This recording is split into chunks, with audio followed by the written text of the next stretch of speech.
بسم اللہ الرحمن الرحیم۔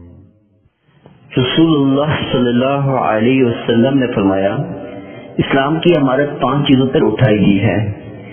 گواہی دینا اس بات کی کہ اللہ کے سوا کوئی سچا معبود پر حق نہیں ہے اور محمد صلی اللہ علیہ وسلم اللہ کے بھیجے ہوئے ہیں، اور نماز قائم کرنا اور زکوٰۃ دینا اور حج کرنا اور رمضان کے روزے رکھنا۔ رسول اللہ صلی اللہ علیہ وسلم نے فرمایا کہ ایمان کی 60 سے کچھ اوپر شاخیں ہیں اور حیا بھی ایمان کی ایک شاخ ہے۔ رسول اللہ صلی اللہ علیہ وسلم نے فرمایا، مسلمان وہ ہے جس کی زبان اور ہاتھ سے مسلمان بچے رہیں، اور مہاجر وہ ہے جو ان کو چھوڑ دے جن سے اللہ نے منع کیا۔ صحابہ نے عرض کیا، یا رسول اللہ، کون سا مسلمان افضل ہے؟ رسول اللہ صلی اللہ علیہ وسلم نے فرمایا، جس کے ہاتھ اور زبان سے مسلمان بچے رہیں۔ ایک شخص نے رسول اللہ صلی اللہ علیہ وسلم سے پوچھا، اسلام کی کون سی خصلت بہتر ہے؟ آپ صلی اللہ علیہ وسلم نے فرمایا، کھانا کھلانا اور سلام کرنا، چاہے تو اس کو پہچانتا ہو یا نہ پہچانتا ہو۔ رسول اللہ صلی اللہ علیہ وسلم نے فرمایا، کوئی تم میں سے اس وقت تک مومن نہیں ہو سکتا یہاں تک کہ جو اپنے لیے چاہتا ہے وہی اپنے بھائی کے لیے چاہے۔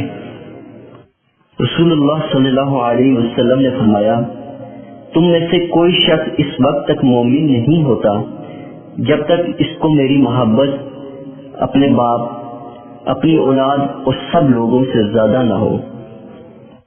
رسول اللہ صلی اللہ علیہ وسلم نے فرمایا، جس میں 3 باتیں ہوں گی وہ ایمان کا مزہ پائے گا۔ ایک یہ کہ اللہ اور اس کے رسول کی محبت اس کو سب سے زیادہ ہو، دوسرا یہ کہ فقط اللہ کے لیے کسی سے دوستی رکھے، تیسرا یہ کہ دوبارہ کافر بننا اس کو اتنا ناپسند ہو جتنا آگ میں پھینکا جانا۔ رسول اللہ صلی اللہ علیہ وسلم نے فرمایا، میں نے دوزخ کو دیکھا، کیا دیکھتا ہوں وہاں عورتیں بہت ہیں، وہ کفر کرتی ہیں۔ لوگوں نے کہا، کیا اللہ کا کفر کرتی ہیں؟ رسول اللہ صلی اللہ علیہ وسلم نے فرمایا، نہیں، خامند کا کفر کرتی ہیں اور احسان نہیں مانتی۔ اگر تو ایک عورت سے ساری عمر احسان کرے، پھر وہ کوئی بات تجھ میں دیکھے تو کہنے لگتی ہے، میں نے تجھ میں کبھی کوئی بہرائی نہیں پائی۔ رسول اللہ صلی اللہ علیہ وسلم نے فرمایا، جب 2 مسلمان اپنی اپنی تلواریں لے کر آمنے سامنے آئیں تو قاتل اور مقتول دونوں جہنمی ہیں۔ رسول اللہ صلی اللہ علیہ وسلم نے فرمایا، منافق کی 3 نشانیاں ہیں، جب وہ بات کرے تو جھوٹ بولے، اور جب وعدہ کرے تو وعدہ خلافی کرے، اور جب اس کے پاس امانت رکھوائی جائے تو خیانت کرے۔ رسول اللہ صلی اللہ علیہ وسلم نے فرمایا، جو شخص لیلۃ القدر میں قیام کرے ایمان کے ساتھ اور ثواب کی نیت کر کے، اس کے اگلے گناہ بخش دیے جائیں گے۔ رسول اللہ صلی اللہ علیہ وسلم نے فرمایا، جو شخص رمضان کے روزے ایمان اور ثواب کی نیت سے رکھے، اس کے اگلے گناہ بخش دیے جائیں گے۔